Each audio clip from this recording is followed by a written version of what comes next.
Hello friends, I am सी वर्धमाननगर from अरम इंस्टीट्यूट। आज अपन इस वीडियो में सीए फाउंडेशन का इकोनॉमिक्स पढ़ रहे थे। अपन इकोनॉमिक्स में चैप्टर 2 का अपन यूनिट 2 पढ़ेंगे। इससे पहले अपन क्या पढ़े थे? सप्लाई और डिमांड दोनों कंप्लीट किए। अब यूनिट 2। आप बोलोगे सर यूनिट 2 बाद में क्यों कर रहे हो आप? क्योंकि डिमांड और सप्लाई दोनों एक दूसरे से कनेक्टेड थे, इसलिए वो दोनों को मैंने पहले पिकअप किया। अब अपन यूनिट 2 देखते हैं। बहुत सिंपल है sir, theory of consumer behaviour. बहुत मजेदार चैप्टर है, बहुत ईजी है, सिंपल है, मजा आए। देखना sir, theory of consumer behaviour. देखो सर, सबसे पहले बात हो रही है nature of human wants. Sir human wants कैसे होते हैं, किस टाइप के होते हैं? पहले वांट वर्ड का मतलब समझते हैं। सर वांट वर्ड का मतलब होता है विश या डिजायर। कोई भी चीज की वांट होना मतलब विश या डिजायर होना या मोटिव, ठीक है। टू ओन और and use goods and services that give satisfaction.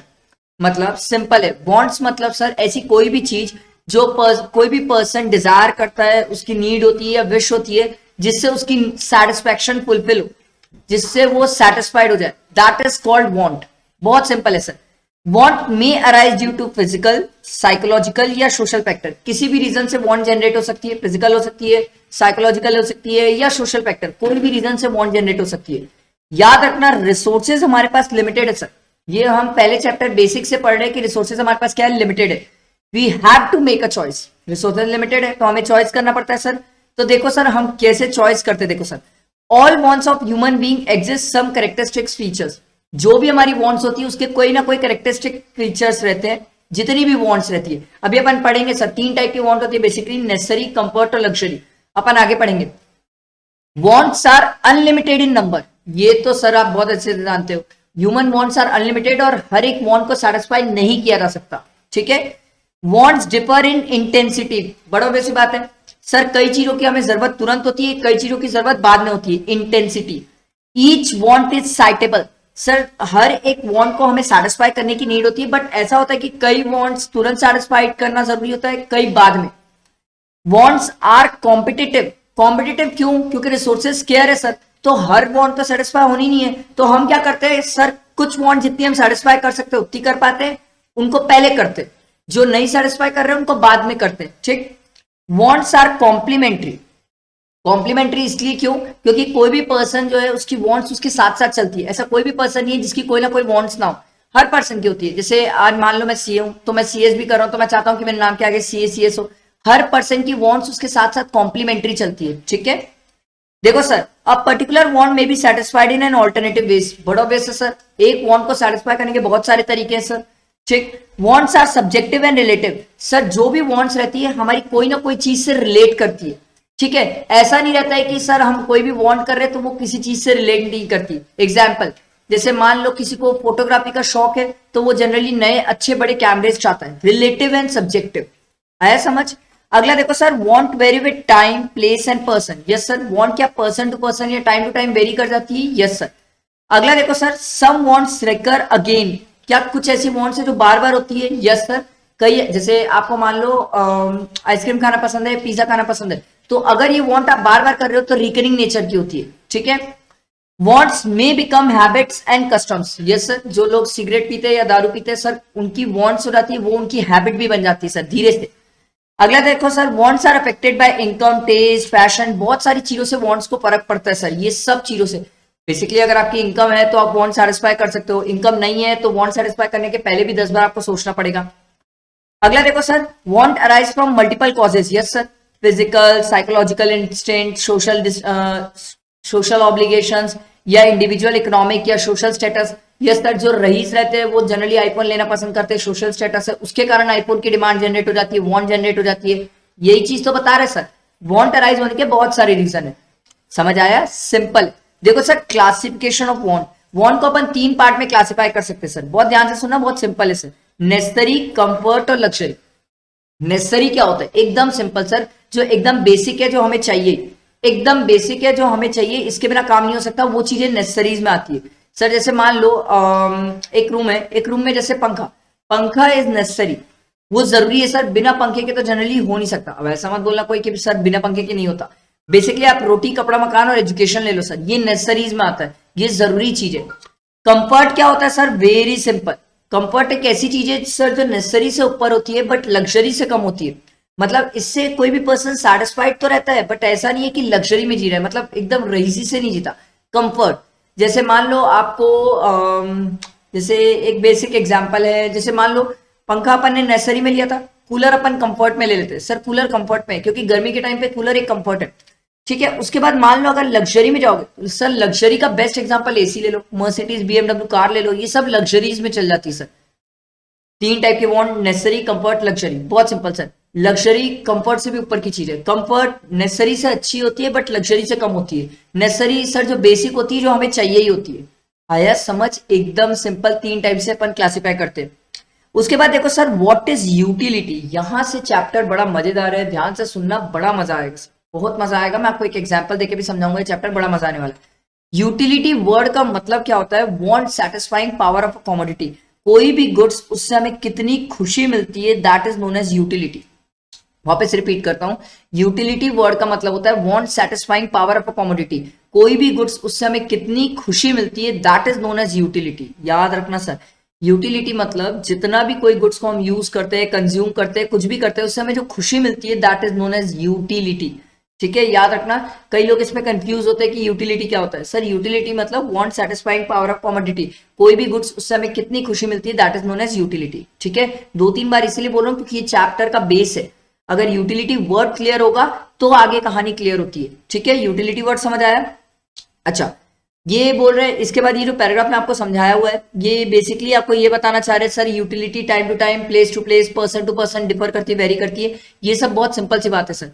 कोई पर्सन को किसी चीज पे यूटिलिटी होती होगी, कोई पर्सन को किसी चीज पे। जैसे मान लो एक पर्सन है जिसको सिगरेट बहुत पसंद है, तो उसको सिगरेट से यूटिलिटी होती है। किसी को कॉफी बहुत पसंद है, उसको कॉफी से यूटिलिटी होती होगी। तो हर पर्सन की utility goods to goods, person to person vary कर जाती है। आया समझ? आगे देखते हैं सर। देखो ये भी ध्यान रखना है सर, इसमें दो बातें ध्यान रखना है सर। यूटिलिटी का जो कंसेप्ट है वो एक है मार्जिनल यूटिलिटी एनालिसिस, जो अपन इस चैप्टर में पढ़ने वाले हैं, और इंडिफरेंस कर्व इसी चैप्टर में पढ़ेंगे, बट वो सेकंड पार्ट रहेगा, मतलब आगे का रहेगा। तो सर मार्जिनल यूटिलिटी एनालिसिस कौन बताया? Alfred Marshall. Indifference curve analysis कौन बनाया? Sir Hicks and Allen.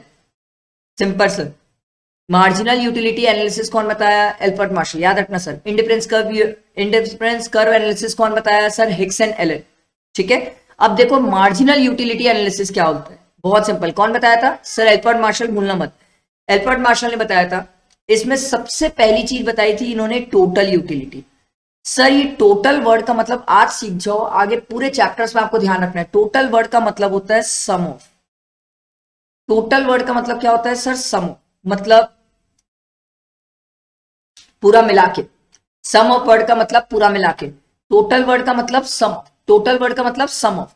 ठीक है, याद रखना सर। मार्जिनल यूटिलिटी क्या होता है? सर एम मतलब यहां पर मार्जिनल है।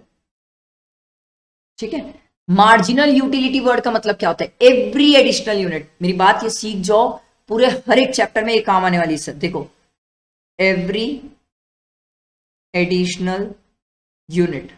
सर कोई एक आध एग्जांपल से बताओगे? Yes sir. मान लो आप एक 5 स्टार खाते हो, आपको 5 यूटिलिटी मिलती है। आप 2 5 स्टार खाते हो, आपको 8 यूटिलिटी मिलती है। मतलब एक एक्स्ट्रा 5 स्टार खाने पे आपको कितनी यूटिलिटी बढ़ गई? सर 3। इसको बोला जाता है सर मार्जिनल। इसको क्या बोला जाता है सर? मार्जिनल। इसको बोला जाता है मार्जिनल यूटिलिटी। कैसे पता चला? सर एक एक्स्ट्रा एडिशनल यूनिट से कितनी यूटिलिटी हुई, that is known as marginal. एकदम सिंपल, एकदम सिंपल। सर हम क्या पढ़ रहे हैं? हम वर्ड्स को डिफाइन कर रहे हैं, ये वर्ड्स के बेसिस में ही आगे लॉ है। पहले समझो टोटल यूटिलिटी। टोटल यूटिलिटी मैंने आपको क्या बताया? सम ऑफ यूटिलिटी। मार्जिनल क्या होती है? एवरी एडिशनल यूनिट, हर एक यूनिट से जो एक्स्ट्रा यूटिलिटी होती है, that is known as what? Marginal utility. एक एवरी एडिशनल यूनिट, हर एक यूनिट से। ठीक है, ये समझ आया? देखो सर, अच्छा इसका फॉर्मूला आप ये याद रख सकते हो। फॉर्मूला याद रख सकते हो sir, total utility N, total utility N minus 1। इसलिए याद रखना क्योंकि जस्ट फॉर रिमेम्बरेंस, अगर एमसीक्यूज में आ गया कि फॉर्मूला क्या है तो हमें पता होना चाहिए। बट इसको निकालने का तरीका मैं आपको नीचे सिखाऊंगा, बहुत सिंपल होता है सर, बहुत सिंपल। ठीक है, बहुत सिंपल है। देखो सर एजम्पशन। अब ये एजम्पशन वर्ड का मतलब क्या होता है? सर एजम्पशन वर्ड का मतलब होता है मान के चलना। सर कोई एग्जाम्पल देके बता सकते हो? Yes sir. अपन को जैसे ये यूटिलिटी, मार्जिनल यूटिलिटी एनालिसिस पढ़ना है, तो इसको पढ़ने के लिए कुछ बातें हम मान के चलते हैं। जैसे आप मेरे पास ये फाउंडेशन पढ़ने आए हो, तो मैं ये मान के चलता हूं कि आप 12th पास हो गए। भैया अगर आप 12th पास नहीं होते तो मेरे पास ये फाउंडेशन पढ़ने क्यों आते? एजम्पशन वर्ड का मतलब होता है मान के चलना, एजम्पशन वर्ड का मतलब मान के चलना, ठीक है, ध्यान रखना है। एजम्पशन वर्ड का मतलब मान के चलना, मान के चलना। सर कुछ बातें हम मान के चलते हैं। सबसे पहला दिया हुआ रैशनैलिटी, रैशनल मतलब समझदार, रैशनल वर्ड का मतलब होता है समझदार। सर हम ये मान के चलते हैं कि कोई भी पर्सन हमेशा क्या होगा, समझदार होगा। ये हम मान के चलते हैं कि सर कोई भी पर्सन है वो क्या है, समझदार है, रैशनल है। सर वो वहां पर खुश रहेगा जहां पर उसको मैक्सिमम सेटिस्फेक्शन होगा। मतलब हम ये मान के चलते हैं कि सर कोई भी पर्सन, कोई भी पर्सन, ध्यान से सुनना, रैशनैलिटी वर्ड का मतलब होता है रैशनल, रैशनल वर्ड का मतलब समझदार। हम ये मान के चलते हैं सर कोई भी पर्सन जहां पर वो उसको मैक्सिमम सेटिस्फेक्शन मिलेगा वो वहां पर रैशनल हो जाएगा, समझदार बन जाएगा। उसके बाद वो चीजें वैसे नहीं करेगा जैसे करना चाहिए। अभी अपन इसी को चीजें आगे समझेंगे सर, लॉ से समझाऊंगा और अच्छा समझ आएगा। ये एक बार बेसिक एजम्पशन है, इसको समझ लो। रैशनल वर्ड का मतलब समझदार, कोई भी पर्सन जिससे रिलेटेड अपन नीचे पढ़ेंगे अभी लॉ पूरा, वो समझदार है। जहां पर उसका मैक्सिमम सेटिस्फेक्शन होगा वो वहां पर रुक जाएगा, जहां उसका मैक्सिमम सेटिस्फेक्शन वो वहां पर रुक जाएगा, ठीक है।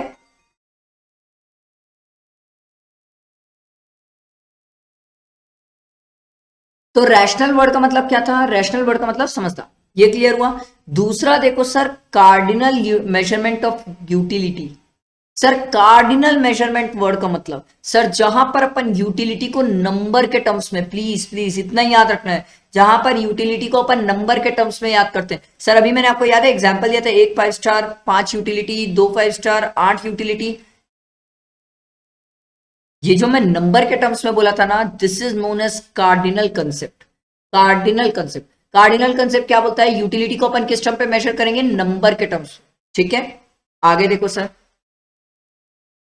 According to this theory money is the measuring rod of utility. Sir ये भी याद रखना है, हम ये मान के चलते हैं sir according to this theory money is the measuring of rod of utility, मतलब यूटिलिटी को मेजर करने के लिए हम मनी के टर्म्स में चलते हैं, ये ध्यान रखना, ठीक है, सिंपल।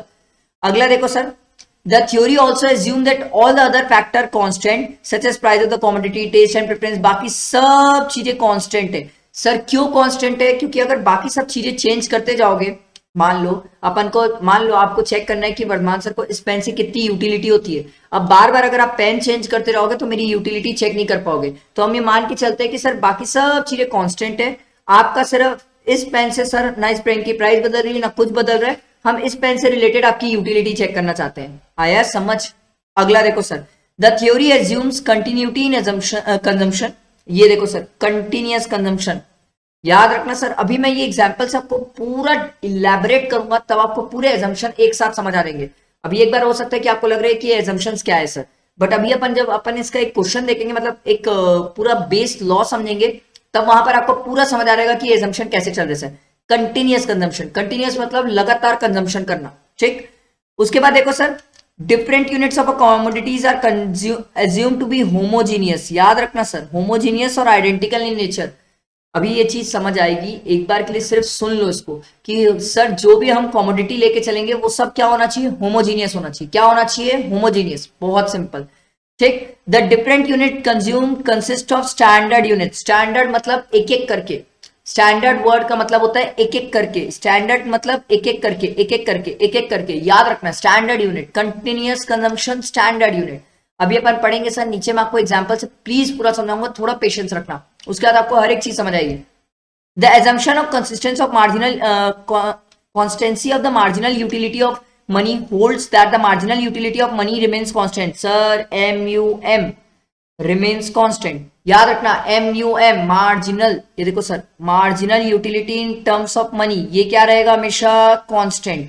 ये हमारा हमेशा क्या रहेगा, कांस्टेंट, याद रखना, marginal utility in terms of money constant रहेगा।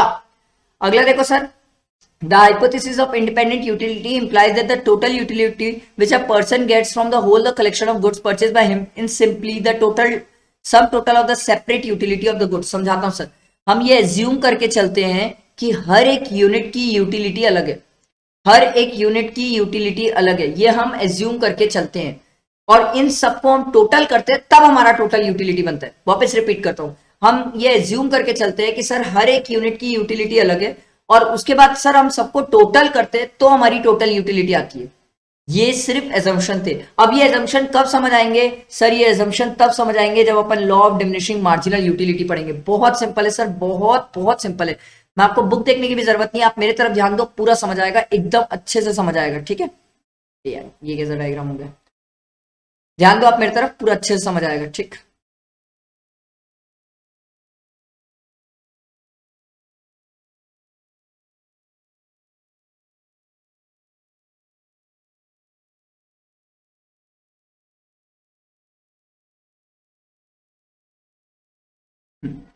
ये हो गया मेरा टोटल यूटिलिटी, ये हो गया marginal utility.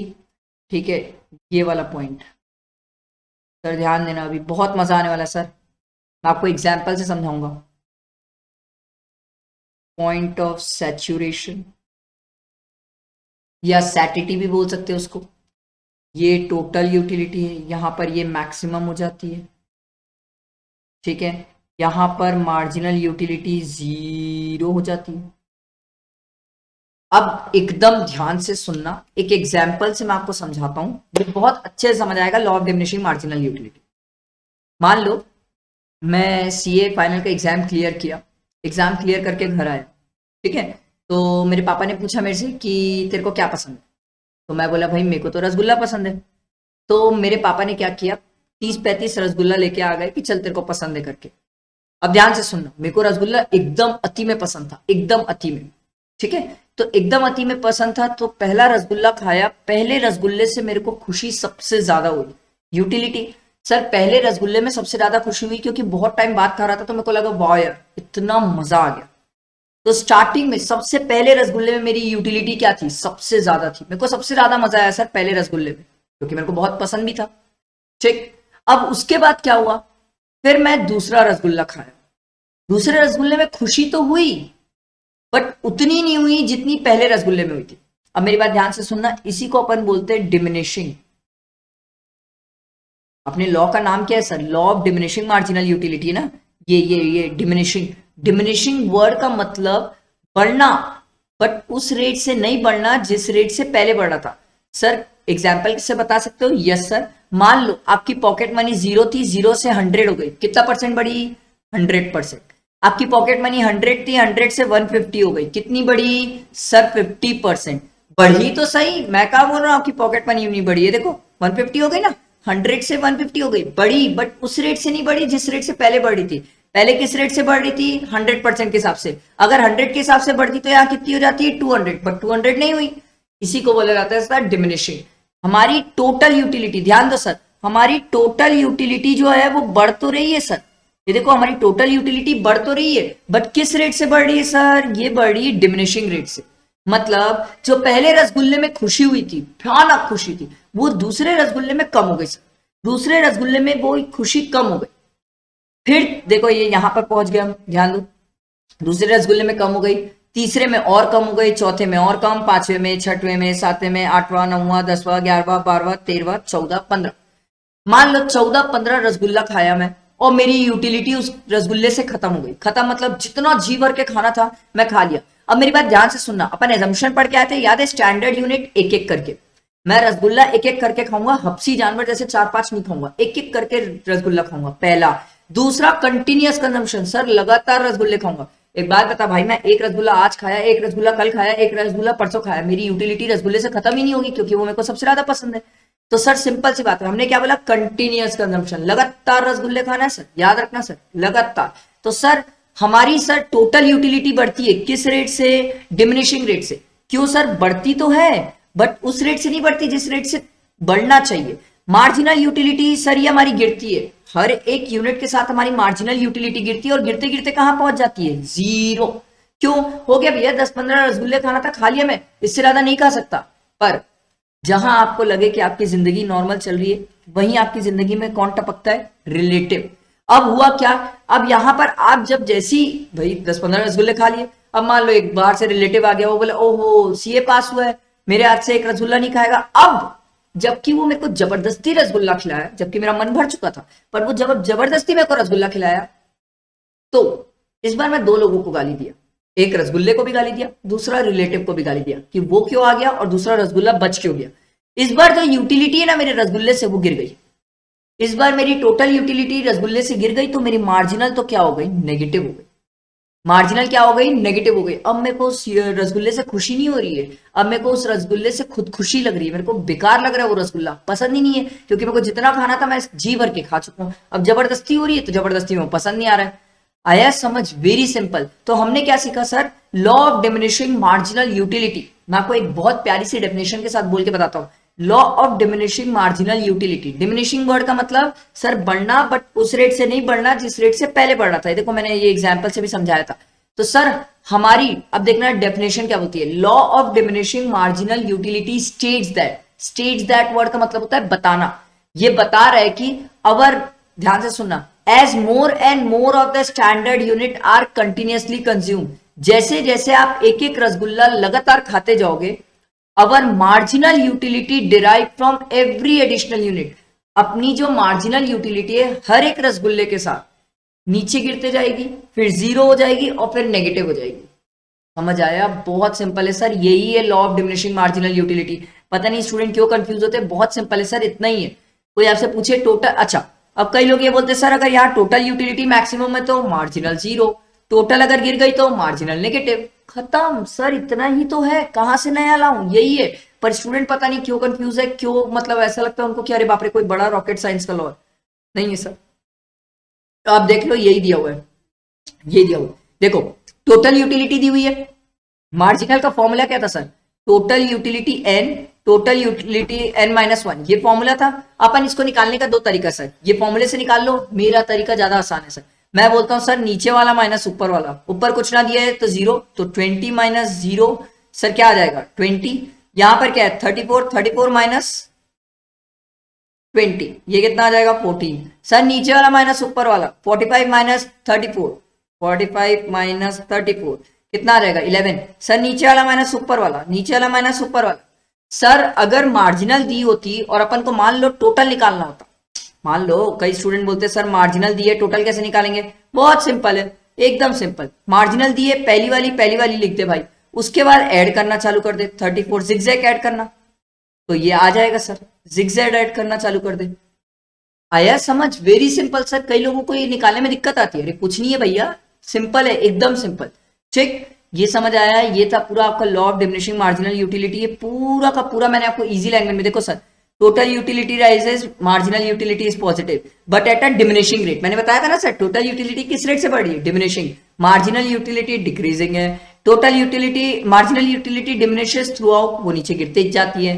Marginal utility zero हो जाती है तो टोटल यूटिलिटी क्या होती है, मैक्सिमम। मैंने आपको बताया था सर, पॉइंट ऑफ सैचुरेशन या पॉइंट ऑफ सैचुरेशन या पॉइंट ऑफ सैटिटी। जब मार्जिनल नेगेटिव हुई तो टोटल गिरना चालू हो गई, यही तो सिखाया सर, ये देखो यही तो कर्व है। आया समझ, ये इतना ही है, कुछ नहीं है भाई, और कुछ नहीं है। पता नहीं लोग क्यों कंफ्यूज है, क्या कारण है नहीं पता, बट ये इतना ही है। पर सर ये जो है ना law of diminishing marginal utility, ये वाला केस ना हर जगह अप्लाई नहीं होता। आप बोलोगे सर चलो रसगुल्ले का तो आप एग्जाम्पल दे दिए, कई और कोई एग्जाम्पल है जिसमें यूटिलिटी अप्लाई होती है, यस सर बहुत सारे केसेस हैं। आपको चलो मैं एक अच्छा एग्जाम्पल देता हूँ। मान लो आप लोग नई बाइक लेके आए, अब जब नई बाइक लेके आए ना तो फर्स्ट टाइम उसको चलाने में जो यूटिलिटी है, ओ हो जन्नत, अलग ही लेवल की फीलिंग। पर जब आप उसको सेकंड डे चलाते हो तो उतनी खुशी नहीं रहती जितनी पहले दिन थी, फिर थर्ड उससे कम, फोर्थ उससे कम, ऐसे करके आप बाइक को 2-3 साल चला देते हो। 2-3 साल बाद आपकी उस बाइक से यूटिलिटी खत्म हो जाती है। फिर क्या होता है, पापा को बोलते नहीं बेटा 1 साल और जबरदस्ती चला, तो उस केस में क्या होता है, अब आप चला तो रहे हो पर उससे खुश नहीं हो, अब आपकी यूटिलिटी एकदम खत्म हो गई, नेगेटिव चले गई उस बाइक से। तो वही होता है सर, किसी भी केस में ले लो। चलो मैंने तो रसगुल्ले का एग्जांपल लिया, मान लो आपको डेयरी मिल्क की सिल्क पसंद है, सिल्क का एग्जांपल ले लो, पहली सिल्क खाए आहा भयानक खुशी जबरदस्त, उसी टाइम अगर आप दूसरी सिल्क खाओगे ना उतनी खुशी नहीं होगी जितनी पहली वाले में थी, तीसरी में और कम होगी। अब कोई स्टूडेंट बोलेगा सर हमें तो बड़ा मजा आता है, खा के दिखाओ सर, 10-15 खाओ ना सिल्क एक जगह बैठ के एक टाइम पे, खा के देख लो, गारंटीड है आप गुड्स चेंज नहीं करोगे सर, सिल्क का सिल्क ही रहेगा। ऐसा नहीं एक बार सिल्क खा रहे, एक बार अमूल के डार्क चॉकलेट खा रहे, एक बार दूसरी खा रहे, नहीं, जो एक है वो वही रहेगा। मैंने भी रसगुल्ले को चेंज नहीं किया था सर, रसगुल्ला जो है सो है, बाकी कोई दूसरा गुड्स बीच में नहीं आएगा। तो आप करके देख लो सर, किसी भी चीज से हमारी यूटिलिटी गिर जाती है। पर कुछ ऐसे केसेस है, कुछ आप लिमिटेशंस बोल लो, एक्सेप्शंस बोल लो, जो बोलना है बोल लो, कुछ ऐसे केसेस है जहां पर ये law of diminishing marginal utility apply नहीं होती। मतलब इस केस में हम जितना ज्यादा गुड्स लेते हैं हमारी यूटिलिटी खत्म नहीं होती और बढ़ती है। देखो सर सिंपल से एग्जांपल दिए हुए, सबसे बढ़िया एग्जांपल से बताऊंगा, मजा आएगा। Law of diminishing marginal utility is based on rigorous assumption such as cardinal measurement. Sir हमने बोला राइगरस इसलिए क्योंकि फालतू है सर, इसमें हमने किसी की भी यूटिलिटी, किसी की भी खुशी को नंबर के टर्म्स में बताया। यार एक बात बताओ, किसी की खुशी को नंबर के टर्म्स में कैसे बताओगे? मान लो मैं पहला रसगुल्ला खाया तो बोलोगे सर पहला रसगुल्ला का है 50 खुशी, दूसरा रसगुल्ला का है 45 खुशी। भाई कैसे हो सकता है? नंबर के टर्म्स में जो बता रहा है ये एकदम रायगरस है, फालतू एजम्पशन। ठीक, अगला देखो sir, utility is not in fact independent. हाँ मैंने क्या बोला था, हर एक गुड्स की यूटिलिटी अलग है, पहले रसगुल्ले की अलग, दूसरे रसगुल्ले की अलग। बट एक बात बताओ ना सर, इंडिपेंडेंट कैसे हो सकती है? आखिर गुड्स तो सेम है, तो इंडिपेंडेंट होगा कैसे? यही रीजन है कि ये सर जो कंसेप्ट है कई जगह बकवास है और बेकार है। देखो sir, the shape of the utility curve may be also affected by the presence and absence of the article which are substitute और कॉम्प्लीमेंट्स। एग्जैक्टली, मेरे को अगर रसगुल्ले के अलावा कोई और सब्स्टिट्यूट मिल ही नहीं रहा है तो फिर भाई उस रसगुल्ले से मेरी यूटिलिटी खत्म कैसे होगी? मेरे को तो मजबूरी है वही लेना पड़ेगा। बट अगर मेरा सर सब्स्टिट्यूट है मेरे पास, हाँ तो मेरे को लगे फिर मेरी रसगुल्ले से ना यूटिलिटी 15 भी नहीं, 2 4 5 के बाद ही खत्म हो जाएगी। इससे भी फर्क पड़ता है। अगला देखो sir, the law is not universal. Universal मतलब हर चीजों पे ये यूटिलिटी वाला कंसेप्ट अप्लाई नहीं होता सर। देखो किस पे नहीं होता, does not apply to prestigious good. बहुत सिंपल सी बात है भाई, कोई आपको 1 ग्राम सोना देगा आप खुश रहोगे, कोई आपको 2 ग्राम देगा तो आप क्या बोलोगे? नहीं भाई 1 ग्राम में ज्यादा खुशी थी, 2 ग्राम में कम हो गई। ऐसे थोड़ी कोई बोलता है सर, प्रेस्टिजियस गुड से सर इसमें हमारी यूटिलिटी हमेशा बढ़ती रहती है। अगला देखो sir, the law also may not hold in case of hobbies. सही बात है सर, अगर आपकी कोई हॉबीज की चीज है, अगर आपको कोई चीज बहुत पसंद है तो उसकी इसमें आपकी यूटिलिटी कम नहीं होती सर। आप हॉबी वाली चीजों को ज्यादा और करना पसंद करते हो तो यूटिलिटी बढ़ती है सर, कम नहीं होती। कम नहीं होती सर, हमने क्या पढ़ा, यूटिलिटी कम होती है, बट इस केस में यूटिलिटी कम नहीं होगी। अगला देखो सर, द लॉ में not be operative in case of such creative art, painting, music, hobbies, dance, poetry. ये सब चीजों में सर जहां पर जिसको इन सब चीजों से बहुत खुशी मिलती है वहां पर आपकी यूटिलिटी कम नहीं होती है। अगला देखो sir, law does not hold good in case of habit. ओ हो, ओ भाई कोई आदमी सिगरेट पीता है ना, उसको 1 सिगरेट दोगे खुश, 2 दोगे तो डबल खुश। ऐसा नहीं बोलने वाला है कि भाई 2 दे दिया मेरी यूटिलिटी कम हो गई, नहीं लेने वाला, कोई ऐसा नहीं बोलने वाला। लिख के ले लो सर, लिख के ले लो। अगला देखो sir, law also fails in case people with a miserably behaviour as an accumulation of every additional unit of money which gives them a greater level of satisfaction. Sir simple सी बात है, अगर किसी को आप पैसा दोगे, 100 रुपए दोगे तो बोलेगा हाँ बड़ा मजा आ गया। 200 दोगे तो ऐसे थोड़ी बोलेगा भैया 200 दे दियो, पैसा ज्यादा हो गया, यूटिलिटी कम हो रही है मेरी। ऐसा कोई नहीं बोलता सर, आया समझ? इसीलिए ये पढ़ लेते अपन कुछ ऐसे केसेस जहां पर ये लॉ या ये कंसेप्ट अप्लाई नहीं होगा यूटिलिटी का। क्लियर हुआ? Very simple. कोई भी चीज नहीं समझ आएगी तो बिंदास पूछा करो, ठीक है, टेंशन नहीं लेना। अब अपन को क्या पढ़ना है sir, consumer equilibrium in case of single commodity two commodity case. बहुत मजेदार है, बहुत सिंपल टॉपिक है, ठीक है। चलो देखते हैं consumer equilibrium in case of single commodity.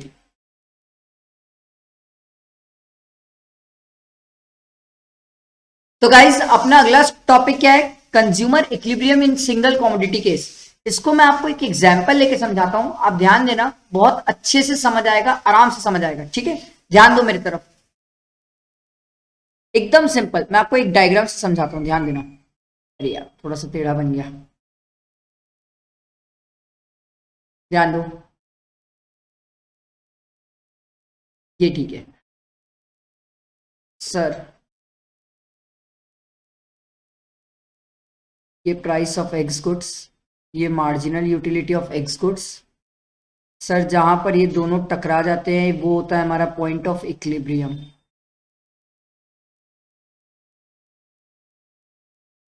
ठीक है।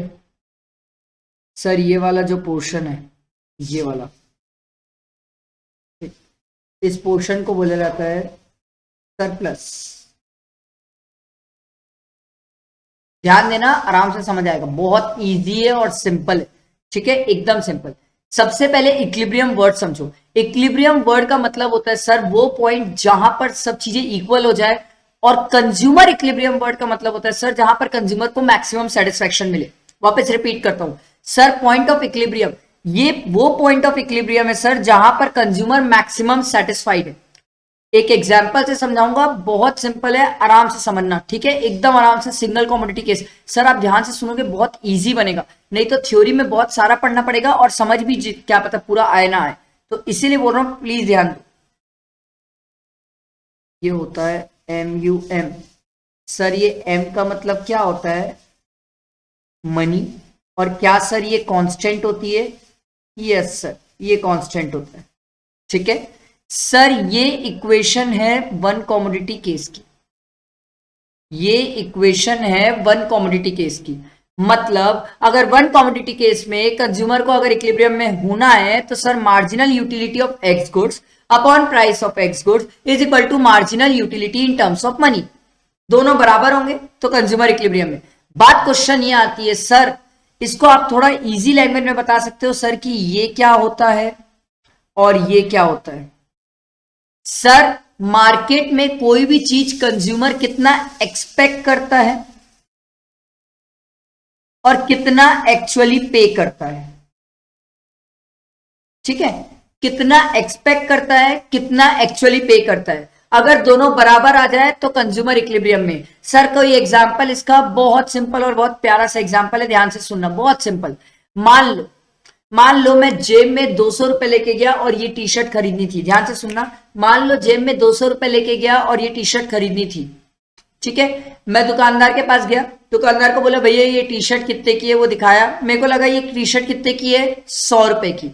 वो मैं कितना लेके गया था, 200 रुपए। ध्यान से सुनो सर, उसने ये टी शर्ट कितने की बोली, 100 रुपए की, मैं कितना लेके गया था, 200 रुपए।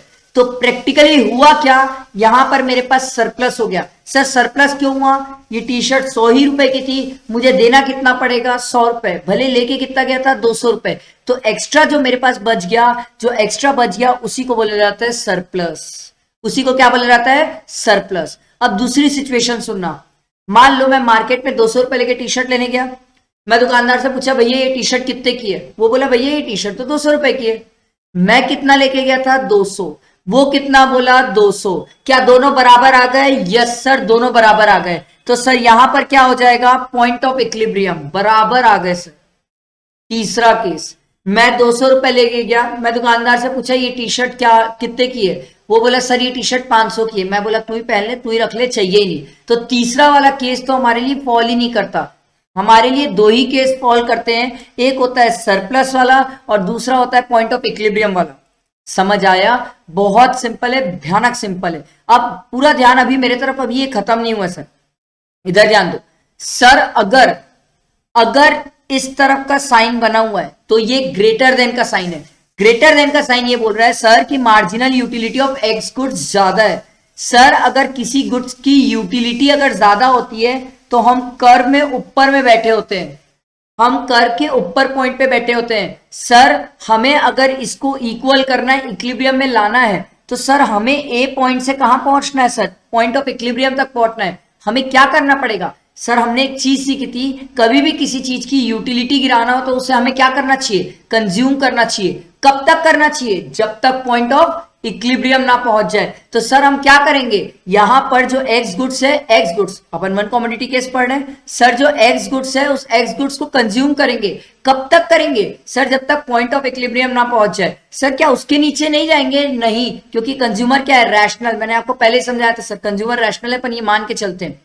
अगला देखो सर, मान लो अगर ये इस तरफ का साइन है तो सर यहां पर क्या है, मार्जिनल यूटिलिटी एक्स गुड्स की कम है, मतलब हम बी पॉइंट में बैठे हैं सर, कर्व के नीचे में। हमें कहां पहुंचना है, पॉइंट ऑफ इक्विलिब्रियम में पहुंचना है। सर किसी चीज की अगर यूटिलिटी बहुत कम हो गई है तो हमें क्या करना चाहिए, उसका कंजम्पशन छोड़ देना चाहिए। छोड़ देने से क्या होगा, उसकी यूटिलिटी बढ़ जाएगी। कब तक सर, जब तक पॉइंट ऑफ इक्विलिब्रियम नहीं पहुंच जाते। सर क्या उसके बाद भी नहीं, हम वहां जाके रुक जाएंगे, क्योंकि कंज्यूमर क्या है, रैशनल। बहुत सिंपल, यही सिंपल लॉ है सर, यह इतना ही है, इतना ही है। पता नहीं स्टूडेंट क्यों वन कमोडिटी केस में कंफ्यूज होते हैं, बहुत सिंपल है सर। अब कई बार एग्जामिनर क्या करता है, आपसे कैसे मजे लेता है, ध्यान से सुनना। वो आपको बोलता है सर अगर प्राइस ऑफ एक्स गुड्स अगर इंक्रीज कर दे, अगर ये वाली लाइन की बात कर रहे हैं सर, अगर ये लाइन इंक्रीज कर दिया जाए, मतलब अगर ये लाइन अगर इधर शिफ्ट हो जाए, इंक्रीज हो जाए, तो सर कंज्यूमर सरप्लस को क्या होगा, बट वैसी बात है, कम हो जाएगा। आपको नहीं लग रहा है इतने पोर्शन से कंज्यूमर सरप्लस कम हो गया है? सिंपल सी बात है सर, अगर ये प्राइस लाइन नीचे आ जाए तो बट वैसी बात है सर, कंज्यूमर सरप्लस क्या हो जाएगा, बढ़ जाएगा। ये इतना ही सिंपल कंसेप्ट है, पता नहीं क्यों कोई कंफ्यूज होता है। एकदम सिंपल, इतना ही लॉजिक, इतना ही कंसेप्ट है और कुछ नहीं है सर। मैं आपको दिखा सकता हूं, ये देखो, ये कंज्यूमर इक्विलिब्रियम है। ये देखो सर, ये जो मैंने आपको समझाया पॉइंट ऑफ इक्विलिब्रियम होता है, ये नीचे भी जा सकता है, ये ऊपर भी आ सकता है, ठीक है। ऊपर आएगा तो सरप्लस कम हो जाएगा, नीचे आएगा तो सरप्लस ज्यादा हो जाएगा। आपके मन में क्वेश्चन आएगा सर ये सरप्लस और नहीं सरप्लस या कम सरप्लस हम क्यों पढ़ रहे हैं, मैं आपको लॉजिक और नीचे रीजन भी बताऊंगा सर। ये देखो, अब इसके बाद इसने क्या किया है, टू कमोडिटी केस दिया है। पहले मैंने आपको वन बताया, अब मैं आपको टू कमोडिटी केस भी बताता हूं। आप अगर वन समझ गए हो तो टू कमोडिटी केस में तो कोई चांस ही नहीं कि आप फंसो सर। ध्यान दो सर, ध्यान देना, ठीक है। एक सेकेंड, कहाँ गया, ये रहा। ठीक है, ये हमारा वन कमोडिटी केस था। अब मैं इसके जस्ट नीचे आपको टू कमोडिटी केस समझाता हूं, ध्यान देना, जस्ट नीचे, ताकि आपको अच्छे से अंडरस्टैंडिंग आए। देखो सर, टू कमोडिटी केस मतलब क्या होगा सर, दो गुड्स से रिलेटेड। अपन वन कमोडिटी में क्या पढ़े थे, single goods. Two commodity case मतलब दो गुड्स। अब दो गुड्स से रिलेटेड अपन इक्विलिब्रियम चेक करते हैं, इसको भी डायग्राम से समझो ताकि अच्छी अंडरस्टैंडिंग रहेगी, दिमाग में बैठा रहेगा, क्लियर रहेगा। देखो सर, यहां पर अपन ले लेते हैं एक्स गुड्स की मार्जिनल यूटिलिटी की लाइन, ठीक है। यहां ले लेते हैं अपन वाई गुड्स की मार्जिनल यूटिलिटी की लाइन।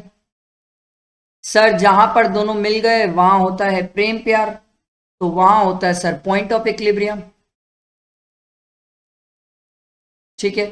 यहां तक हम समझ गए, ये इसका प्रॉपर सिंपल डायग्राम। अब इसकी इक्वेशन भी देख लेते हैं। आपके मन में आ रहा होगा सर क्या इसकी भी कोई equation, yes sir. marginal utility of x goods upon price of x goods is equal to marginal utility of y goods upon price of y goods is equal to marginal utility in terms of money, जो हम ऊपर सीख के आए। आपके मन में question आएगा सर क्या MUM यहाँ पर भी कांस्टेंट है, यस सर, ये यहाँ पर भी कांस्टेंट है। तो सर क्या टू कमोडिटी केस में हमें इससे कोई मतलब होता है, नहीं सर, इससे हमें कोई मतलब नहीं होता। तो हमारे लिए इक्वेशन कितनी रिलेवेंस बन जाती है, इतनी रिलेवेंट बन जाती है। हम इसको कैसे बोलते हैं सर, जहां पर marginal utility of X goods और marginal utility of Y goods दोनों एक दूसरे से टकराएंगे, वहां पर क्या हो जाएगा, पॉइंट ऑफ इक्विलिब्रियम। क्या हो जाएगा, पॉइंट ऑफ इक्विलिब्रियम। आया समझ, ठीक है। अब देखो सर, बहुत ध्यान से सुनना, ये तो सिंपल था। अब ये तो आम जिंदगी, अब मेंटोस जिंदगी।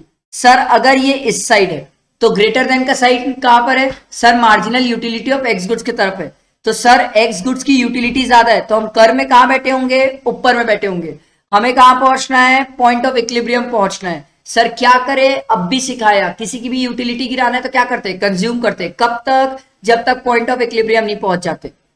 अगर सर मान लो ये इस साइड है तो सर वाई गुड्स की यूटिलिटी क्या है, ज्यादा है, तो हम कर में कहां बैठे हैं, यहां पर ऊपर में। हमें कहां पहुंचना है, पॉइंट ऑफ इक्विलिब्रियम। सर क्या करें, एकदम सिंपल है सर, वाई गुड्स को कंज्यूम करो। कब तक करोगे, जब तक पॉइंट ऑफ इक्विलिब्रियम नहीं पहुंच जाते। सर क्या उसके नीचे जाएंगे, नहीं सर, कंज्यूमर रैशनल है, समझदार है। इतना ही है सर, टू कमोडिटी केस, दो गुड्स से रिलेटेड है, सिंपल है सर। इसको तो अपन कांस्टेंट मान के चलते हैं, हमें इससे कोई फर्क नहीं पड़ता। आया समझ, एकदम सिंपल सर। देखो ये आपको, ये देखो टू कमोडिटी केस की इक्वेशन दिए, वो तो सिर्फ इक्वेशन दिए, मैं तो आपको डायग्राम के थ्रू समझा रहा हूं।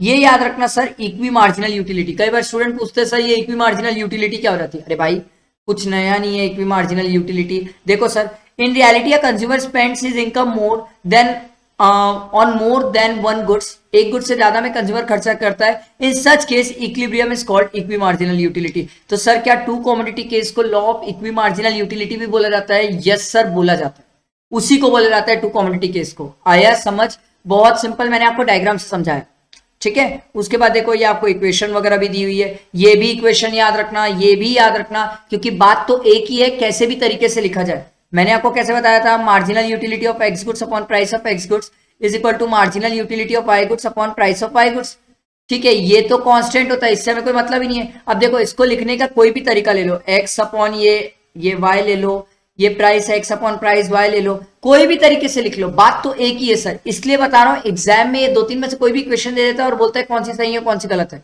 तो वो पहचानना होता है, ठीक। उसके बाद मैंने आपको ये समझाया था सर, कंज्यूमर सरप्लस, ये याद रखना, कंज्यूमर सरप्लस कौन प्रपाउंड किया था, एल्बर्ट मार्शल, ये याद रखना सर। नहीं तो पता चला राइटर का नाम ही पूछे इकोनॉमिक्स का, तो वही भूल गए। एल्बर्ट मार्शल प्रपाउंड किया था सर। क्या कंज्यूमर सरप्लस मैंने आपको डायग्राम से समझाया, यस सर। देखो कंज्यूमर सरप्लस क्या होता है, रेडी टू पे, एक्चुअली पे। शर्ट का कितना लगा था, याद है, शर्ट मैं सोच रहा था 200 रुपए लेके गया था, ये शर्ट कितने की होगी, 100 रुपए की, मैं 200 लेके गया था, वो दुकानदार कितना बोला 100, तो मेरे जेब में कितना बच गया था 100, तो वो सरप्लस था। मैंने आपको अभी ऊपर एग्जांपल में समझाया सर, ये वही चीज दी हुई है। ये देखो आपको फिगर्स में भी बताया, देखो सर प्राइस को कांस्टेंट रखा है, यूटिलिटी के सेंस में चेक करते गया, सरप्लस आते गया। ठीक है, एकदम सिंपल, ये वही चीज है, कोई नई नहीं है। ठीक, इसके बाद आप देखो एक चीज, ये देखो ये जो मैं आपको बना के दिखाया था, ये वाला एरिया जो होता है सरप्लस का, ठीक है, यही एरिया होता है सरप्लस का, कोई नई चीज नहीं है। ठीक, उसके बाद देखो सर ये वही दिया हुआ है आपका, अगर प्राइस लाइन नीचे आ जाए, प्राइस लाइन ऊपर चले जाए, ये वही चीज है, कोई नई नहीं है। इसका एप्लीकेशन देखो, मतलब एप्लीकेशन वर्ड का मतलब है सर, जो ये हम कंज्यूमर सरप्लस पढ़ रहे हैं, इसको अप्लाई कहाँ करना है। अरे पढ़ रहे हैं तो कुछ तो काम होना चाहिए इसका भी। तो सर देखो इसका एप्लीकेशन का है, consumer surplus is a measure of welfare that people gain from consuming goods और सर्विसेज। मतलब कंज्यूमर सरप्लस ये बताया जाता है कि सर लोगों का वेलफेयर है, मतलब कोई भी गुड्स और सर्विसेज कंज्यूम करने से लोगों को कितना फायदा हो रहा है, कितना एंजॉय कर रहे हैं लोग, दैट इज कंज्यूमर सरप्लस। अब लोगों का एंजॉयमेंट पता चल रहा है इससे। अब देखो sir, understanding the nature and extent of surplus, किस टाइप का लोगों को सरप्लस है। सर ये सरप्लस से हमें ये पता चलता है कि बिजनेसमैन अपने डिसीजंस ले सकता है। सर अगर कोई ऐसा प्रोडक्ट है जिसमें कस्टमर को बहुत ज्यादा सरप्लस है, तो क्या करेगा बिजनेसमैन, उस चीज का रेट बढ़ा देगा। क्यों? क्योंकि बहुत ज्यादा सरप्लस है, तो उसे पता है सर अभी लोगों के पास सरप्लस है, तो लोग और इसका एक्स्ट्रा पैसा दे सकते हैं, तो बिजनेसमैन क्या करेगा, प्राइस चेंज करेगा उसकी। देखो sir, large scale investment decision involving cost benefit analysis and taking into the account of extent of consumer surplus with the project में फेच, कितना फायदा होने वाला है, जितना फायदा हो सकता है उतना कोई भी बिजनेसमैन सामने वाले से वसूलने की कोशिश करेगा। किससे? कंज्यूमर से, जितना उसका सरप्लस है। और देखो sir, knowledge of consumer surplus is also important when a firm consider raising it's product price. यही तो मैंने आपको सिखाया सर, अगर कोई प्रोडक्ट है जिसमें सरप्लस नहीं है तो कोई भी बिजनेसमैन उसका प्राइस नहीं बढ़ाएगा, ये ध्यान रखना। Consumer surplus usually act as a guide to finance ministry. Finance ministry को क्यों गाइडेंस होता है? फाइनेंस मिनिस्ट्री को ये पता चलता है सर कौन सा ऐसा प्रोडक्ट है या कौन सी ऐसी चीज है जिसमें अभी करेंटली कंज्यूमर को सरप्लस हो रहा है, जिसमें वो सरप्लस हो रहा है उसमें वो टैक्सेस बढ़ा देंगे, सब्सिडी हटा देंगे। पर सिंपल है सर, जिसमें सरप्लस नहीं है उसमें वो टैक्सेस कम रखेंगे, सब्सिडी देते रहेंगे। समझ आ रहा है? ऐसे फाइनेंस मिनिस्ट्री को भी हेल्प होता है। अगला है लिमिटेशन। सर ये जो आप पढ़ा रहे हो कंज्यूमर सरप्लस, क्या इसके भी लिमिटेशन है? यस सर, ये हाइपोथेटिकल और इल्यूजनरी है, क्योंकि किसी को किसी चीज से सरप्लस होना और सामने वाले को पता करना। सर अगर मेरे को किसी चीज से सरप्लस होगा तो मैं आपको आके बताऊंगा क्या? प्रैक्टिकली सोचो सर, कभी नहीं बताऊंगा, पहली चीज। और दूसरी बात, कोई दूसरा आदमी देख के पता भी नहीं कर सकता कि सरप्लस हो रहा है। तो देखो sir, consumer surplus can not be measured precisely. कैसे मेजर करोगे सर, मेरे को कितना फायदा हो रहा है? मैं तो कभी सामने से बताऊंगा नहीं और आप पता कर नहीं पाओगे। इन case of necessary, sir necessary के केस में हमेशा जो कंज्यूमर सरप्लस होता है वो इनफाइनाइट होता है, क्योंकि नेसेसरी की चीज है तो आदमी इसको कभी छोड़ता ही नहीं है, तो इससे तो हमेशा कंज्यूमर सरप्लस होना ही है, क्योंकि नेसेसरी की चीजें सस्ते में मिलती है। आया समझ? तो जितने कम प्राइस में मिलेगी उतना ज्यादा सरप्लस, जितने कम प्राइस में उतना ज्यादा सरप्लस। अगला देखो sir, consumer surplus derive from a commodities affected by the availability of substitute. अब ऐसा कोई गुड्स है जिसके सब्स्टिट्यूट ही नहीं है, तो फिर वहां पर क्या होता है, एक ही गुड्स पे चलता है आदमी, तो वहां पर सरप्लस में इफेक्ट आ जाता है। अगर उसकी प्राइस ज्यादा बढ़ जाए तो सरप्लस कम हो जाएगा। और बहुत सारे सब्स्टिट्यूट है और अगर प्राइस बढ़ भी रही है तो आदमी स्विच हो जाएगा, सब्स्टिट्यूट है तो सरप्लस भी चेंज हो जाएगा। अगला देखा, there is no simple rule for deriving the utility scale of article. मैंने आपको बताया था सर, किसी भी गुड्स की यूटिलिटी चेक करना नामुमकिन है। सर एक पर्सन को एक गुड से यूटिलिटी हो सकती है और दूसरे को सेम गुड से यूटिलिटी ना हो, तो यूटिलिटी चेक करने का कोई प्रिसाइज तरीका नहीं है। ये जो हम पढ़ते हैं ये जस्ट इकोनॉमिक्स ने रिकमेंड किया है, ऐसा नहीं है कि यही तरीके से ही यूटिलिटी मेजर होगी। अगला देखो sir, consumer surplus can not be measured in terms of money.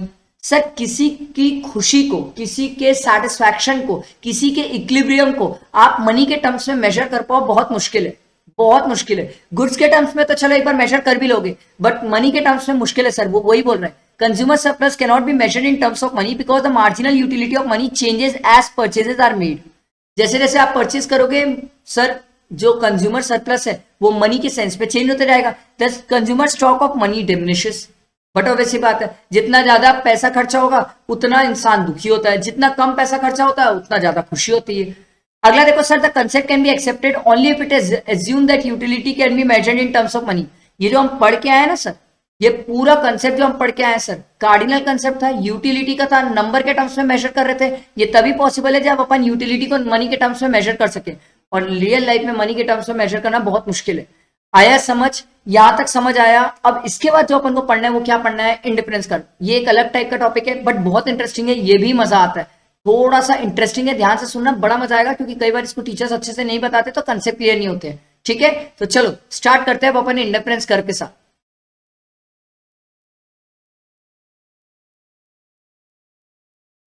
तो गाइज अपना अगला टॉपिक क्या था?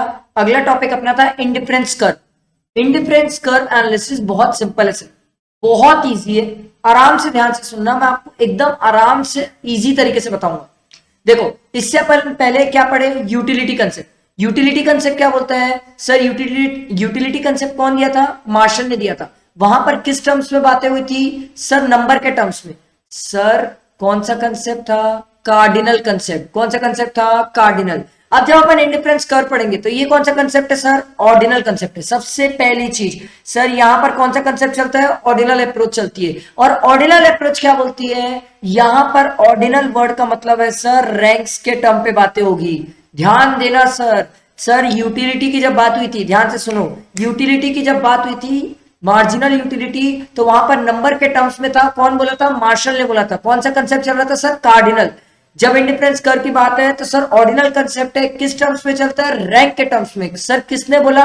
हिग्स एंड एलन ने। अभी अपन इनका नाम भी पढ़ेंगे सर, ये नाम आगे आएगा, तो ये ध्यान रखना कि सर इंडिफरेंस कर्व जो है यहां पर ऑर्डिनल कंसेप्ट चलता है और रैंक के बेसिस में चलता है। ठीक है, ध्यान रखना। अब देखो ये जो हम इंडिफरेंस कर्व बनाने वाले, बहुत इजी है, बहुत मजा आएगा, ध्यान से सुनना। ये जो हम इंडिफरेंस कर्व बनाने वाले हैं इसकी कुछ एजम्पशन है। एजम्पशन वर्ड का मतलब होता है मान के चलना। कुछ बातें हम मान के चलते, एज्यूम करते। देखो क्या क्या बातें हम मान के चलते, बहुत सिंपल है। सबसे पहला, the foundation of consumer behaviour theory is assumption that the consumer knows his own taste and preference. Consumer को अपने टेस्ट और प्रेफरेंस के बारे में पता है कि कौन से उसे दो गुड्स चाहिए। वो दो गुड्स के टेस्ट और प्रेफरेंस डिसाइड करेगा और उन्हें चेंज नहीं करेगा। कंज्यूमर को अपने टेस्ट और प्रेफरेंस के बारे में पता है, पहला पॉइंट। दूसरा, कंज्यूमर इज रैशनल। रैशनल मतलब समझदार। कंज्यूमर क्या है? समझदार है। सिंपल याद रखना। अगला, the indifference curve assumes that the utility is only an ordinarily expressible। मैंने अभी बताया किस टर्म्स में चलेगा? रैंक के टर्म्स में चलेगा, अभी मैंने आपको बताया। अगला देखो sir, consumer choices are assumed to be transitive। Transitive मतलब कंसिस्टेंट, चेंज नहीं करेगा सर। जो वो कंज्यूम कर रहा है, दो गुड्स या तीन गुड्स, जितने का भी कॉम्बिनेशन बनाता है, बट वो दो गुड्स का कॉम्बिनेशन बना रहा है, तो वो दो गुड्स का कंजम्पशन जो है, पैटर्न वो सेम रखेगा, चेंज नहीं करेगा। अभी अपन पढ़ेंगे सर आगे और क्वेश्चन करेंगे, एग्जाम्पल से क्लियर हो जाएगा, मैं आपको समझाऊंगा जब लॉ। पर ये याद रखना, जो कंज्यूमर की चॉइसेस है वो कंसिस्टेंट है, चेंज नहीं होगी सर। जैसी थी वैसे ही लेवल पे कंजम्पशन करेगा, चेंज नहीं करेगा। अगला सर, अगला वाला बता रहा हूं मैं आपको, अपन जब इसको 11 में पढ़ते थे सीबीएसई वाले, ठीक है, तो सीबीएसई वाले इसको किस नाम से पढ़ते पता है? Monotonic preference. Sir monotonic preference क्या होता था? कंज्यूमर कम से कम सैक्रिफाइस, ज्यादा से ज्यादा गेन। तो सर ये जो फोर्थ वाला पॉइंट है ना, ये यही बोल रहा है, देखो ध्यान से, यही बोलेगा। If combination of A has more commodity than combination B, then A must be preferred more to B. This is sometimes referred as more is better। मैंने आपको यही तो समझाया सर। कंज्यूमर क्या सोचता है? जितना ज्यादा गुड्स लेगा उसे उतना ज्यादा सेटिस्फैक्शन मिलेगा। ये क्या है? ये चार एजम्पशन है सर। किस चीज के एजम्पशन है? इंडिफरेंस कर्व बनाने के एजम्पशन है। अगर हमें इंडिफरेंस कर्व बनाना है तो ये चार एजम्पशन को ध्यान रखना पड़ेगा। सर इंडिफरेंस कर्व कैसे बनता है एक बार बता दो सर। बनाने से पहले देखो sir, indifference curve ordinal concept, और किसने बोला था सर? Hicks and Allen. देखो सर मैं आपको इसलिए दिखा रहा हूं ताकि आपको लगे कि सर फेक नहीं रहे, सर जो बता रहे वो चीज है, तो ध्यान से सुनो, अच्छे से कवर हो जाएगा सर। सर इंडिफरेंस कर्व कैसे बनाते हैं? ध्यान देना, ध्यान देना। अगर ध्यान दे दिए तो सर बहुत सिंपल है, बहुत इजी है, दिमाग में बैठ जाएगा, कहीं कुछ और पढ़ने की जरूरत नहीं पड़ेगी, पूरा बैठ जाएगा दिमाग में। ध्यान देना सर, ठीक है। इंडिफरेंस कर्व कैसे बनाते हैं तो देखो सर, इंडिफरेंस कर्व, थोड़ा ज्यादा डार्क नहीं हो गया? ठीक है, अब ठीक है। इंडिफरेंस कर्व सर दो गुड्स का combination, X goods Y goods. Sir indifference curve दो गुड्स का कॉम्बिनेशन है, X goods Y goods. Sir देखो हमारा इंडिफरेंस कर्व कैसा बनता है, ये हमारा इंडिफरेंस कर्व है। सर क्या ये दो गुड्स के कॉम्बिनेशन से बनता है? आप इसको मार्क करके बता सकते हैं, ये देखो सर इंडिफरेंस कर्व दो गुड्स के कॉम्बिनेशन से बनता है। याद रखना सर, मैं आपको एक कभी डेफिनेशन बोलूंगा, अगर ये डेफिनेशन दिमाग में बैठा लिया ना तो पूरा चैप्टर आपका इंडिफरेंस कर्व हो जाएगा सर। ध्यान से सुनना, indifference curve is a combination of two goods. मैंने क्या बोला है? Indifference curve is a combination of two goods. क्या है? दो गुड्स का कॉम्बिनेशन है, giving equal level of satisfaction, equal level of satisfaction at each point of indifference curve. Indifference curve के हर एक पॉइंट पे कंज्यूमर को इक्वल लेवल ऑफ सेटिस्फैक्शन होगा। एग्जाम्पल, सर ए पॉइंट पे कंज्यूमर को इक्वल लेवल ऑफ सेटिस्फैक्शन होगा, B point पे इक्वल लेवल ऑफ सेटिस्फैक्शन होगा, सी पॉइंट पे इक्वल लेवल ऑफ सेटिस्फैक्शन होगा। सर ये डेफिनेशन जान है इस चैप्टर की। अगर आपको ये डेफिनेशन बैठ गई दिमाग में तो पूरा चैप्टर इसी से क्लियर होता है सर। ध्यान से सुनना, वापस रिपीट कर रहा हूं, indifference curve is a combination of two goods. Sir दो गुड्स का कॉम्बिनेशन है, giving equal level of satisfaction at each point of indifference curve. Indifference curve के हर एक पॉइंट पे इक्वल लेवल ऑफ सेटिस्फैक्शन है। समझ आया? एकदम सिंपल है, समझ आया? आगे बढ़ते हैं सर, ये सबको समझ आया? इंडिफरेंस वापस रिपीट कर देता हूं, indifference curve is a combination of two goods giving equal level of satisfaction at each point of indifference curve. Sir क्या इंडिफरेंस कर्व के और भी कोई नाम है? Yes sir, yes sir, exam में आ सकता है आइसो यूटिलिटी कर्व और इक्वल यूटिलिटी कर्व। ये दो नाम भी याद रखना। मेरे को क्या पता एग्जाम में किस नाम से पूछ दे। Let's be prepared for everything, let's be prepared. But कोई पूछे इंडिफरेंस कर्व क्या होता है तो बोलना दो गुड्स का combination giving equal level of satisfaction at each point. हर एक पॉइंट जो इंडिफरेंस कर्व का है वहां पर इक्वल लेवल ऑफ सेटिस्फैक्शन होगा। किसका? कंज्यूमर का। अब अपन कंज्यूमर के पॉइंट ऑफ व्यू से तो पढ़ लेना। आगे सिंपल, आगे देखो सर अगला क्या दिया हुआ है, ये आपका इंडिफरेंस कर्व था। Very simple sir, very simple है। देखो ये यही चीज बना के दी है, यही चीज बना के दी है। आगे देखो, अब इंडिफरेंस कर्व मैप। अब कई बार स्टूडेंट क्या होता है सर, कंफ्यूज रहते हैं, सर ये इंडिफरेंस मैप क्या है सर, ये तो कोई नया टॉपिक लग रहा है। भाई नया कुछ नहीं है, एकदम सिंपल है। इधर ध्यान देना, बहुत सिंपल है, अभी समझ आ जाएगा सर, कुछ भी नया नहीं है। ये देखो, ये मेरा पहला इंडिफरेंस कर्व, ये मेरा दूसरा इंडिफरेंस कर्व, ये मेरा तीसरा इंडिफरेंस कर्व। पहला, दूसरा, तीसरा।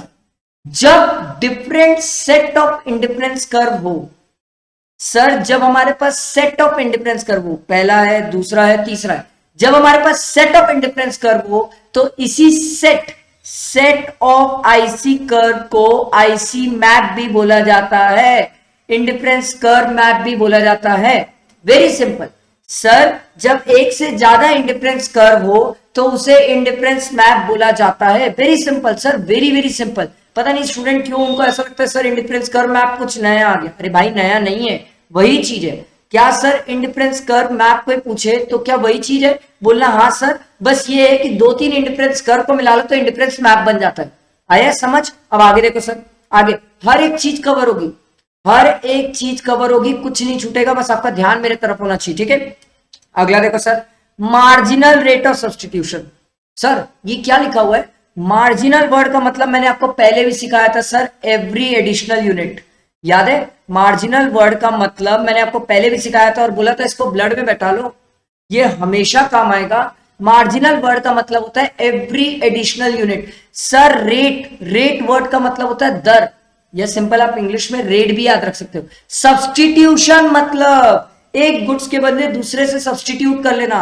क्रिकेट में देखो ना सर, अगर एक प्लेयर को लग जाए तो दूसरा प्लेयर उसको सब्स्टिट्यूट करता है, तो वही बोल रहा है सब्स्टिट्यूशन। तो sir marginal rate of substitution का मतलब क्या होता है? जहां पर हम एक गुड्स के बदले दूसरे गुड्स को सब्स्टिट्यूट करते हैं, मतलब एक गुड्स को छोड़ देते हैं, उसके बदले जो दूसरा गुड्स लेते हैं, that is known as marginal rate of substitution. Sir आपने एक क्यों बोला? क्योंकि मार्जिनल की बात हो रही। मार्जिनल मतलब क्या होता है? Every additional unit. Marginal word का मतलब क्या होता है? Every additional unit. अब मेरी बात एकदम ध्यान से सुनना, बहुत इंपॉर्टेंट कंसेप्ट है, ध्यान से सुनना नहीं तो गड़बड़ हो जाएगी सर। देखो मैंने अपना इंडिफरेंस कर्व कैसा बनाया था, ये मेरा इंडिफरेंस कर्व था। सर क्या मेरा इंडिफरेंस कर्व कॉन्वेक्स था? यस सर, मेरा इंडिफरेंस कर्व कॉन्वेक्स है। सर ये कॉन्वेक्स क्यों है और आपको कैसे पता चला? मैंने इसको ओरिजिन से चेक किया, जब ओरिजिन से देखा तो ये मुझे कॉन्वेक्स लगा। सर इसके कॉन्वेक्स होने का रीजन क्या है? सर मेरा जो मार्जिनल रेट ऑफ सब्स्टिट्यूशन है ना वो गिर जाता है, डिक्रीज हो जाता है। क्या हो जाता है? डिक्रीज हो जाता है। मार्जिनल रेट ऑफ जो सब्स्टिट्यूशन है वो क्या हो जाता है? डिक्रीज हो जाता है। सर मेरा marginal rate of substitution decrease क्यों होता है? ध्यान से सुनना सर, दो रीजन है, मस्त ध्यान से सुनना, समझ आ जाएगा सर। पहला दिया हुआ है sir law of diminishing marginal utility है।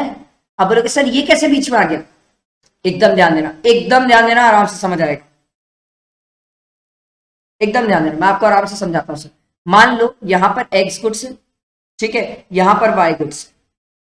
अपन ने दो रीजन पढ़ना है, ये पहला एक्स गुड्स वाई गुड्स। आप एक्स 10 ले रहे थे, वाई 1 ले रहे थे, एक्स 10 ले रहे थे, वाई 1 ले रहे थे। अब हुआ क्या, जब आप एक्स गुड्स ज्यादा ले रहे हो तो हमने एक चीज सीखी है सर, जो भी गुड्स हम ज्यादा कंज्यूम करते हैं उससे हमारी यूटिलिटी कम हो जाती है। तो एक्स गुड्स से आपकी यूटिलिटी कम हो गई है और वाई गुड्स से आपकी यूटिलिटी ज्यादा है। अब बोले सर वाई से ज्यादा क्यों है? देखो आप वाई को कम लिए हो, वाई को कम लियो तो वाई से आपकी यूटिलिटी क्या है? ज्यादा है। अब आप क्या करोगे, एक्स को छोड़ दोगे और वाई की तरफ शिफ्ट हो जाओगे, एक्स को छोड़ दोगे और वाई की तरफ शिफ्ट हो जाओगे, जिसके कारण क्या होगा, आपका इंडिफरेंस कर्व कॉन्वेक्स हो जाएगा। सिंपल। मैंने बोला सर क्या हमारा इंडिफरेंस कर्व कॉन्वेक्स है? Yes sir. कॉन्वेक्स क्यों है? सर हमारा मार्जिनल रेट ऑफ सब्स्टिट्यूशन जो है वो डिक्रीज होता है या डिक्लाइन होता है? Sir marginal rate of substitution क्यों गिर जाता है? सर क्योंकि सिंपल सी बात है, हम जिस गुड्स को ज्यादा ले रहे हैं, यहाँ पर एक्स गुड्स को ज्यादा ले रहे हैं, तो सर एक्स गुड्स को ज्यादा लेने के कारण हमारी उससे यूटिलिटी कम हो जाती है। तो हम एक्स गुड्स को क्या कर देते हैं सर? छोड़ देते हैं, सैक्रिफाइस कर देते हैं, और क्या करते हैं, वाई को गेन करना स्टार्ट कर देते हैं। सर वाई को लेना क्यों स्टार्ट कर देते हैं? सिंपल सी बात है सर, वाई गुड्स से हमारी यूटिलिटी ज्यादा है, इसीलिए सर, इसीलिए हमारा एमआरएस गिरता है और हमारा इंडिफरेंस कर्व कॉन्वेक्स होता है। ये पहला रीजन, ये पहला। दूसरा, दूसरा ध्यान देना सर, दूसरा दिया हुआ है सर, आपको मैंने एक वर्ड ऊपर बताया था, मोनोटोनिक।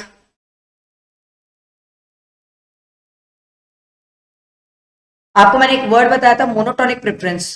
अब बोलोगे सर ये क्या था? याद करो लास्ट वाला एजम्पशन। लास्ट वाला एजम्पशन क्या बोलता था? इंडिया में लोग क्या करते हैं, कम से कम सैक्रिफाइस, ज्यादा से ज्यादा गेन। इंडिया में लोग क्या चाहते हैं, हमें कम से कम गुड्स देना पड़े और ज्यादा से ज्यादा हमें मिल जाए। तो सर देखो यहां पर जब मैं एक्स गुड्स को सेक्रीफाइस करना चाहूंगा वाई के साथ, तो मैं कोशिश करूंगा कि एक्स गुड्स का मुझे एक ही देना पड़े और वाई गुड्स का मुझे ज्यादा मिल जाए, जिसके कारण क्या होता है, मेरा इंडिफरेंस कर, ध्यान से सुनना, हम क्या करते हैं, मोनोटोनिक प्रेफरेंस मतलब, सुनो ध्यान से सुनो, मोनोटोनिक प्रेफरेंस मतलब हम कम से कम सैक्रिफाइस, ज्यादा से ज्यादा गेन करना चाहते हैं। सर क्यों? हम ये सोचते हैं जितना ज्यादा गुड्स लेंगे उतना ज्यादा सेटिस्फैक्शन मिलेगा। तो हम क्या करते हैं, एक्स गुड्स कम लेते हैं, वाई गुड्स ज्यादा लेते हैं, जिसके कारण क्या होता है, हमारा एमआरएस गिरता है, जिसके कारण क्या होता है, हमारा इंडिफरेंस कर्व कॉन्वेक्स हो जाता है। समझ आया? Very simple. कोई आपसे पूछे सर हमारा इंडिफरेंस कर्व क्या कॉन्वेक्स है, बोलना यस सर कॉन्वेक्स है। बोले क्यों? बोलना हमारा मार्जिनल रेट ऑफ सब्स्टिट्यूशन गिर जाता है, सर इसलिए कॉन्वेक्स है। अगर कोई पूछे सर क्यों गिरता है, तो बोलना यार दो रीजन है, एक होता है law of diminishing marginal utility apply हो जाता है। कोई पूछेगा कैसे अप्लाई होता है, बोलना यार जिस गुड्स को ज्यादा कंज्यूम कर रहे थे ना उसकी यूटिलिटी कम हो गई है, तो हम उस गुड्स को छोड़ देते हैं, अब उसके बदले हम दूसरे गुड्स पे चल जाते हैं, जिसके कारण क्या होता है, हमारा एमआरएस गिर जाता है और हमारा इंडिफरेंस कर्व कॉन्वेक्स हो जाता है। पहला।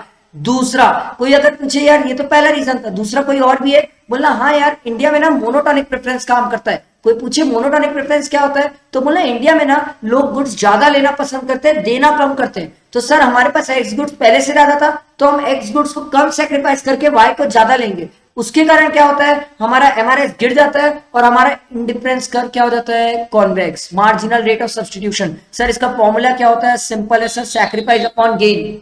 सैक्रिफाइस अपॉन गेन, हम हमेशा सैक्रिफाइस कम करना चाहते हैं, गेन ज्यादा करना चाहते हैं, सैक्रिफाइस कम करना चाहते हैं, गेन ज्यादा करना चाहते हैं, याद रखना सर, ठीक है। इसीलिए हमारा एमआरएस गिरता है और हमारा इंडिफरेंस कर्व कॉन्वेक्स हो जाता है।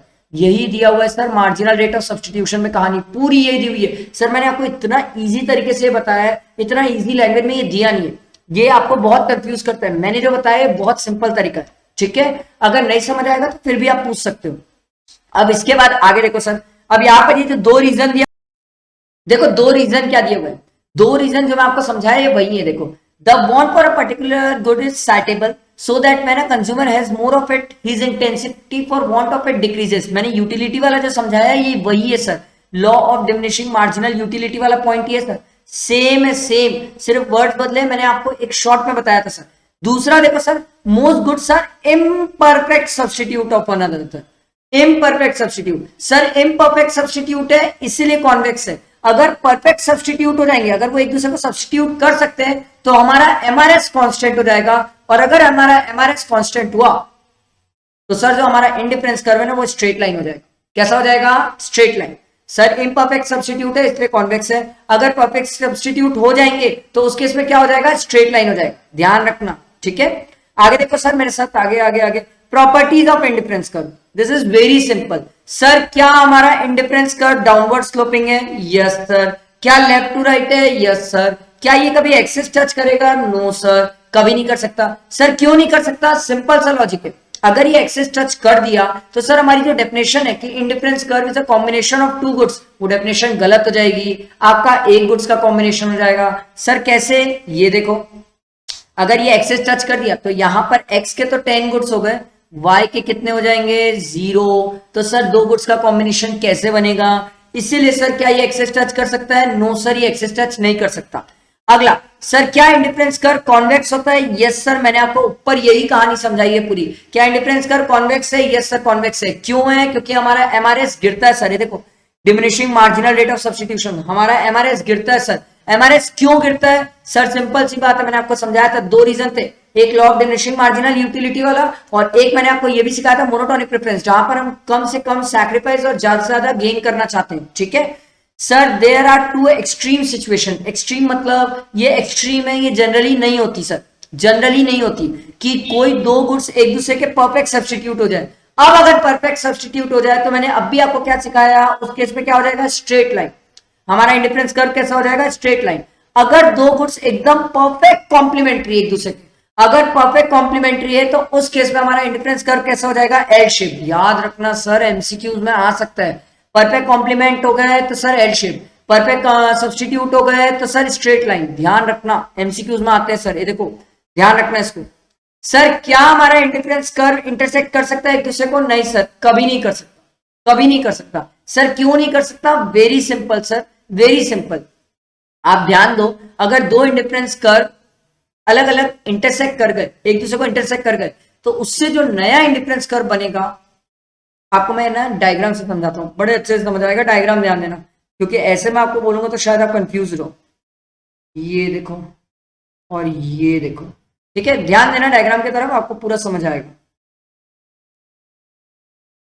ए बी पॉइंट, ठीक है, ठीक, यहां ले लो 10, यहां ले लो 1, ये 2, ये एक्स गुड्स, ये वाई गुड्स, वो आपकी इच्छा, उससे कोई फर्क नहीं पड़ता।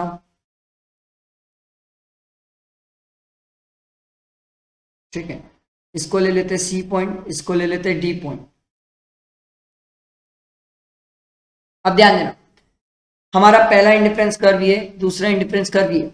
पहले इंडिफरेंस कर्व का पॉइंट कौन सा है? बी और डी। दूसरे इंडिफरेंस कर्व का पॉइंट है ए और सी। वेरी सिंपल सर, मैं अगर आपको बोलूं आप ए या सी, ए या बी दोनों में से कौन सा पॉइंट सिलेक्ट करना चाहेंगे, तो आपके मन में हमेशा आएगा सर बी वाला। आप बोलेंगे सर बी वाला क्यों? सिंपल है यार, 10 और 2 का कॉम्बिनेशन है, हम हमेशा ज्यादा गुड्स चाहते हैं, हम ये पढ़ के आए।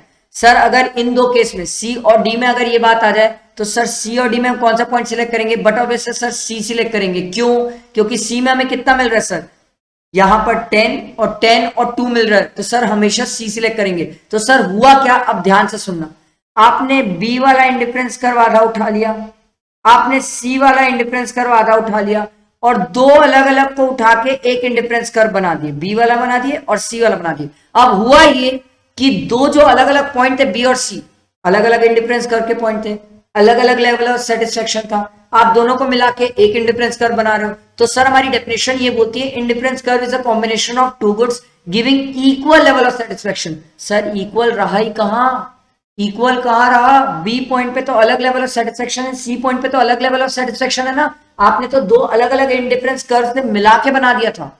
आया समझ? इसलिए इंडिफरेंस कर्व कभी इंटरसेक्ट नहीं कर सकता। अगला देखो sir, higher indifference curve represent higher level of satisfaction. एकदम सिंपल, ये देखो डायग्राम से समझाता हूं, आराम से याद रहेगा। ये देखो, ये पहला, ये दूसरा, ये तीसरा, मान लो ये पहला दूसरा तीसरा। अब ध्यान देना, एकदम सिंपल,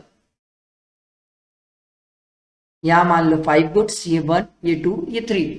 अब एक कॉमन सेंस से बात करो सर, ये वाला पॉइंट है ए, ये बी और ये सी। आपको नहीं लग रहा सर सी पॉइंट पे कंज्यूमर को ज्यादा सेटिस्फेक्शन है, क्योंकि सर 5:3 का कॉम्बिनेशन है, सिंपल सी बात है सर। जैसे जैसे इंडिफरेंस का राइटवर्ड शिफ्ट होगा हमारा सेटिस्फेक्शन लेवल बढ़ेगा, लेफ्टवर्ड शिफ्ट होगा सेटिस्फेक्शन लेवल रिड्यूस हो जाएगा। सर क्यों? वेरी सिंपल, कॉमन सेंस से सोचो सर। 5 जो ये ए वाला पॉइंट है इसमें कॉम्बिनेशन क्या है 5:1, बी वाले में क्या है 5:2 और सी वाले में देखो सर 5:3 है। तो हम तो हमेशा ज्यादा चाहेंगे ना। तो सर जैसे राइटवर्ड शिफ्ट हुआ सेटिस्फेक्शन लेवल बढ़ा, लेफ्टवर्ड शिफ्ट हुआ सेटिस्फेक्शन लेवल कम हो जाएगा। ध्यान रखना, वेरी सिंपल, बस ध्यान रखने वाली बात है सर। राइटवर्ड शिफ्ट जैसे जैसे हमारा इंडिफरेंस का राइटवर्ड जाएगा सेटिस्फेक्शन लेवल बढ़ेगा, लेफ्टवर्ड जाएगा सेटिस्फेक्शन लेवल कम हो जाएगा। ये चीज का ध्यान रखना, वेरी सिंपल है, बट डायग्राम से रहेगा तो ज्यादा ध्यान रहेगा।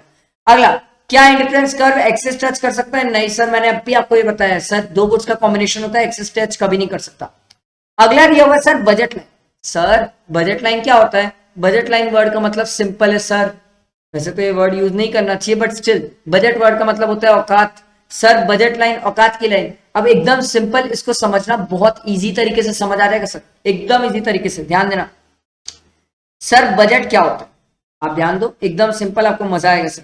बजट लाइन मतलब औकात की लाइन। सर क्या बोलना चाह रहे हो? एक्स गुड्स वाई गुड्स, दो टाइप के गुड्स। मान लो आपके पापा आपको 100 रुपए दिए और बोले बेटा जा दो गुड्स लेके आ जाए एक्स और वाई, तो आप क्या कर सकते हो? या तो पूरा एक्स लेके आ जाए, पूरा वाई लेके आ जाओ, आपकी इच्छा। ये भी कर सकते हो सर, एक्स को 50 वाई को 50, आप ये भी कर सकते हो, आप ये भी कर सकते हो सर 50 और 50, ठीक है। पर याद रखना सर, अगर आपने एक्स को 60 लेने की कोशिश करी तो वाई को 40 लेना पड़ेगा। आप बोले सर क्यों? अरे भाई कॉमन सेंस से सोच, जब एक में 60 रुपए खर्चा कर देगा तो दूसरे में 40 ही करेगा। सर उधारी साइड है, ठीक है, नहीं तो कई स्टूडेंट सोचते उधारी में ले आएंगे, नहीं सर उधारी साइड है, तो 100 रुपए ही है। तो सर ये जो है ना सर, ये आपकी बजट लाइन है सर। आप इससे बाहर जाके कुछ नहीं खरीद सकते सर, ये नॉन अटेनेबल कॉम्बिनेशन है, नॉन अटेनेबल। सर क्यों? अरे भैया कैसे खरीदेगा जब 100 ही रुपए जेब में, तो 110 का गुड्स कैसे खरीदेगा? आपके में क्वेश्चन आएगा सर क्या यहां खरीद सकते हैं? यस। सर क्या यहां खरीद सकते हैं? यस। 100 रुपए लेके गए, हो सकता है आप 80 खर्चा करो, 20 रुपए बचा के ले आओ, चलेगा, पर 100 से ज्यादा नहीं कर सकते। तो कोई आपसे पूछे बजट लाइन क्या है तो बोलना it's an attainable combination. Sir ये दोनों पॉइंट क्या है? Attainable, attainable combination of two goods, attainable जो हमारी औकात में हो, attainable combination of two goods given income of the consumer. Sir क्या मेरी इनकम के चेंज होने से बजट लाइन चेंज होगी? Yes sir. मान लो ये मेरी बजट लाइन है, तब मेरी सैलरी थी 10,000, अगर मेरी सैलरी 15,000 हो गई तो क्या मैं ज्यादा गुड्स खरीद सकता हूं एक्स और वाई? Yes sir. तो क्या मेरी बजट लाइन भी राइटवर्ड शिफ्ट हो जाएगी? Yes sir. अगर मान लो यही सैलरी 5,000 हो गई तो मेरी बजट लाइन लेफ्टवर्ड शिफ्ट हो जाएगी। वेरी सिंपल सर, अगर सैलरी इंक्रीज हुई तो budget line rightward shift, salary decrease हुई तो budget line leftward shift. Very very simple, very simple. Income बढ़ी तो budget line rightward shift, income कम हुई तो बजट लाइन लेफ्टवर्ड शिफ्ट। तो हमने क्या सीखा? Budget line is an attainable combination of two goods given income of the consumer and price of the goods. Sir goods की क्या प्राइस के कारण भी बजट लाइन को चेंज होता है? Yes sir. आप समझो कैसे? ये मेरी बजट लाइन, ये एक्स गुड्स, ये वाई गुड्स, ठीक है। अब मान लो एक्स गुड्स की प्राइस थी 10 रुपए, ठीक है, तो और मेरे जेब में था 100 रुपए, तो मैं कितनी क्वांटिटी ले रहा था? 10 क्वांटिटी ले रहा था प्राइस में। अब अगर इसकी प्राइस हो गई 5 रुपए, तो सर जो क्वांटिटी पहले 10 थी ना, ये क्वांटिटी कितनी हो जाएगी? 20। तो सर क्या बजट लाइन मेरी चेंज हो जाएगी? Yes sir. इस केस में मेरी बजट लाइन चेंज हो जाएगी, ये देखो मेरी बजट लाइन ऊपर शिफ्ट हो जाएगी। समझ आया? आप बोलोगे सर क्या ये सिर्फ एक्स गुड्स के केस में होगा? Yes sir. अपन ने एक्स गुड्स की प्राइस चेंज करी, अब अगर वाई की चेंज करोगे तो वाई के केस में भी ऐसे ही हो सकता है। मान लो चलो वाई गुड्स की प्राइस पहले चल रही थी 10, और मान लो वाई गुड्स की प्राइस 10 रुपए, तो मैं मान लो मेरे पास 100 रुपए थे, 10 रुपए प्राइस चल रही थी, तो अपन कितनी क्वांटिटी लेके आए थे? 10 क्वांटिटी लेके आए थे।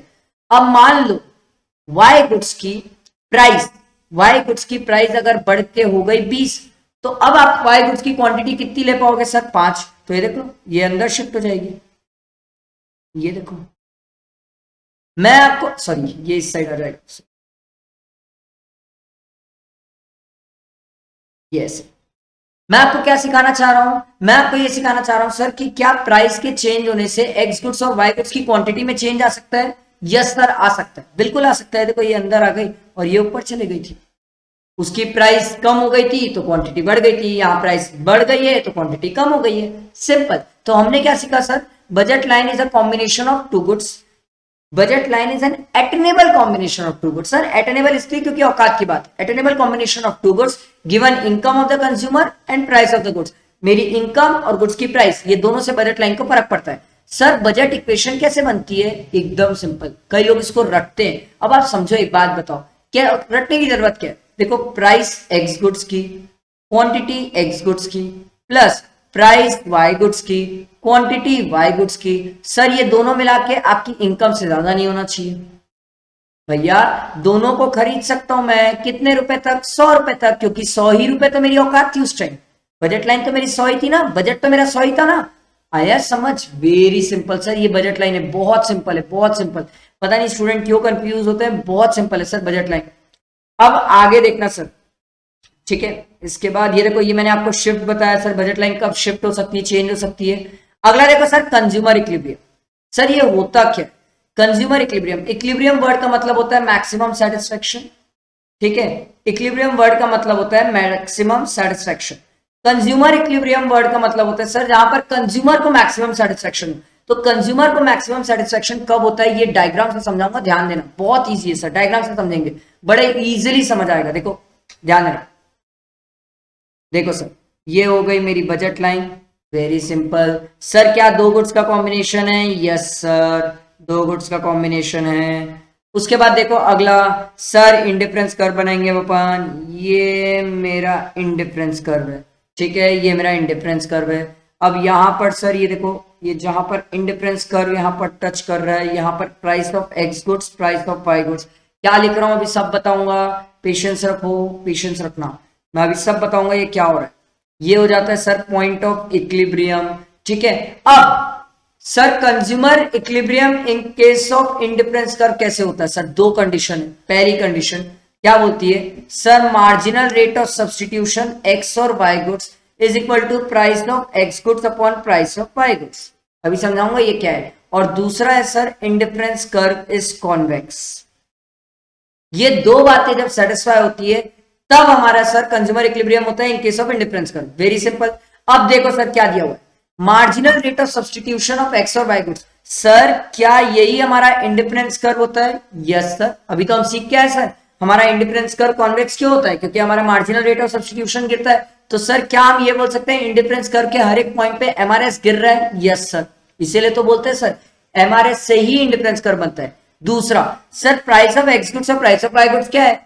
Sir price of X goods और प्राइस ऑफ वाई गुड्स हमारी बजट लाइन के पॉइंट है। क्यों सर? अभी तो हमसे कहते हैं सर कि क्या प्राइस के चेंज होने से मेरे बजट लाइन में चेंज आता है? Yes sir. तो हम इसको बोल देते हैं बजट लाइन। तो क्या सर आप ये कहना चाह रहे हो जिस पॉइंट पे इंडिफरेंस कर्व और बजट लाइन दोनों एक दूसरे से इक्वल होंगे वहां पर कंज्यूमर इक्विलिब्रियम में होगा?